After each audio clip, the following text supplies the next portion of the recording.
매주 목요일 저녁 제대위의 성체를 현시하고 3시간 동안 침묵 가운데 앉아 있곤 했습니다. 창밖에 지나가는 바람 소리 외에는 아무것도 들리지 않는 깊은 침묵 속에 앉아 있었습니다. 마음속에 단 하나의 생각을 품고 말입니다.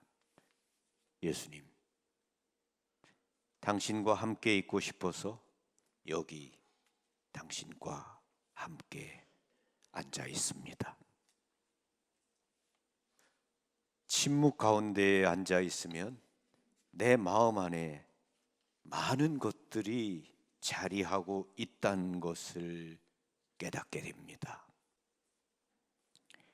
해외 여행을 떠나기 위해 꾸려놓은 가방처럼 빈틈없이 꽉 차 있는 마음을 보게 됩니다.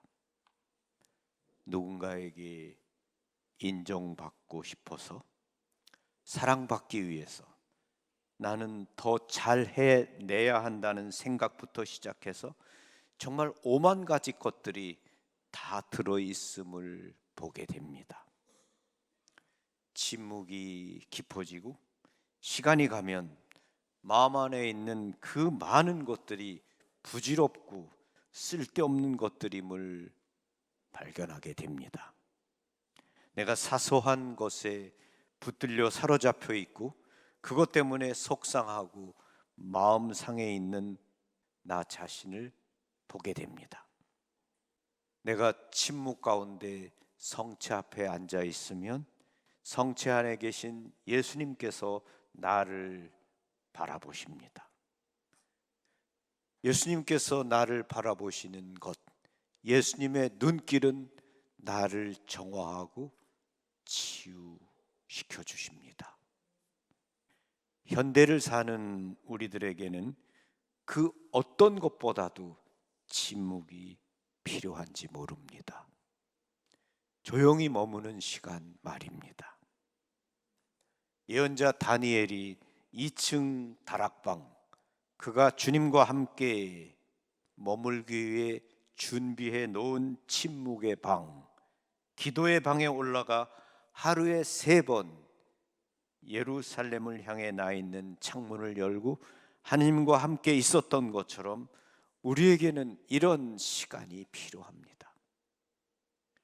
이런 시간이 있을 때 우리 마음이 정화됩니다. 현대인은 소음과 함께 사는 것이 더 편안하다고 할 만큼 각종 소리에 익숙합니다. 눈을 뜨는 그 순간부터 우리는 소리를 듣게 됩니다.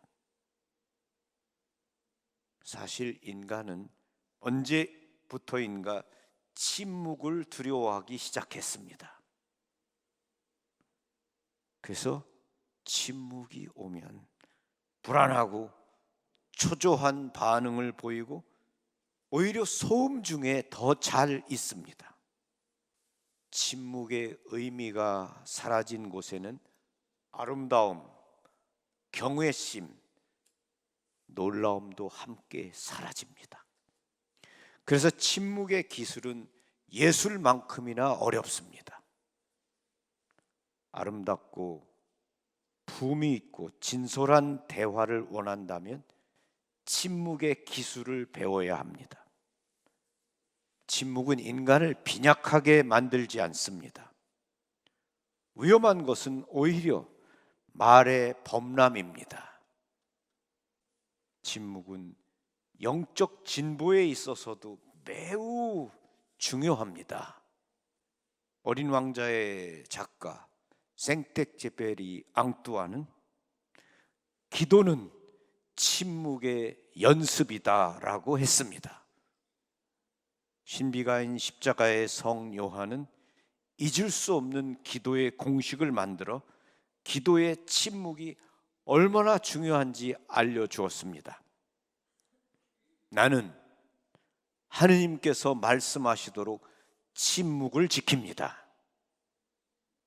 우리는 침묵을 통해 하느님께 마음의 문을 열어드려야 됩니다. 하나님의 말씀이 내 안에 울리기 위해서는 반드시 침묵이 있어야 합니다. 말씀을 들을 때나 듣고 난 후에 침묵의 시간과 공간을 만들지 않는다면 하나님의 말씀은 그 영혼에 머물지도 울림을 내지도 못합니다. 침묵은 말의 부재가 아니라 성령의 충만입니다. 성모님은 나자렛에서 다른 사람들과 똑같이 평범하게 사셨습니다. 사람들과 함께 섞여 사시며 일상의 삶을 똑같이 사셨지만 다른 사람과 다른 점은 침묵이 숨쉬는 내면의 공간을 간직하며 사신 점입니다. 그래서 마리아의 주위에는 침묵의 빛이 흘러나왔습니다. 내가 말하기보다는 하나님의 말씀을 듣는 것, 이것이 마리아가 남기신 기도이기도 합니다. 마리아는 침묵의 여인입니다. 인간은 끝없는 침묵을 가진 말씀이 필요합니다. 마리아는 침묵으로 가득하시기에 은총이 가득하신 분이 되신 것입니다. 마리아는 소음 속에 사는 우리를 고요한 곳으로 따로 불러내시어 참된 말과 기도가 얼마나 부족한지를 깨우쳐 주십니다. 우리의 귀가 얼마나 소음에 길들여 있는지를 느끼게 해주시고 침묵의 소리가 얼마나 아름다운지를 듣게 해주십니다. 이미 도망가 버린 참된 말이 제 기능을 회복하도록 다시 부르고 찾도록 도와주십니다. 그러기 전에 먼저 우리가 약속할 것은 더 이상 말을 도구적으로 사용하지 않는다는 것입니다. 자신의 영광을 드러내고 포장하는 데만 사용하지 않을 것을 결심하고 혀가 하고 싶은 대로 두지 않겠다는 약속을 해야 합니다. 두려워하지 말고 마리아의 손을 잡고 침묵의 길을 걸어가야 할 것입니다. 침묵이 무르익을수록 우리의 귀는 하느님의 언어를 알아듣는 기적이 일어날 것입니다. 침묵은 말의 부재가 아니라 성령의 충만이고 말씀의 현존임을 깨달을 때 비로소 참된 기도가 시작되고 더 이상 내가 말하는 것이 아니라 하나님의 말씀을 듣는 창조적 기도가 이루어집니다. 깊고 창조적인 침묵만이 언어와 지성을 초월하여 하느님을 만나게 해줄 겁니다. 침묵의 시간을 만들며 하나님의 말씀으로 내 마음을 채울 때 내 마음의 성전은 깨끗해집니다. 정화가 됩니다. 진정한 정화는 내 마음 안에서부터 이루어지기 시작합니다. 하나님의 말씀이 내 안에 울리기 위해서는 반드시 침묵이 있어야 됩니다. 말씀을 들을 때나 듣고 난 후에 침묵의 시간과 공간을 만들지 않는다면 하나님의 말씀은 그 영혼에 머물지도 울림을 내지도 못합니다. 하나님의 말씀이 나의 존재를 사로잡을수록 나의 말은 점점 사라지는 것이 지극히 정상입니다. 기도는 우리가 하느님께 말씀을 드리는 것이 아니라 하나님의 말씀에 귀를 기울이며 그분과 함께 있는 것입니다. 너무 많은 말을 쏟아내고 말을 하면서 살고 있습니다. 그리고 그 말의 대부분은 쓸데없는 겁니다. 그리고 다른 사람을 판단하고 다른 사람에 대해서 좋지 않게 이야기하는 겁니다. 여러분, 그런 시간에 너무 많은 것을 바치십니다. 마리아는 침묵의 여인입니다. 하느님의 말씀으로 마음을 채우셨습니다. 우리 살아가면서 말을 안 할 수는 없죠. 말을 합니다. 그런데 우리가 하는 말 안에서 이웃에 대한 이런 험담, 나쁘게 말하는 것, 판단하는 것, 이것은 우리의 마음을 점점 더 빈약하게 만드는 겁니다. 우리의 마음을 풍요롭게 하지 않습니다.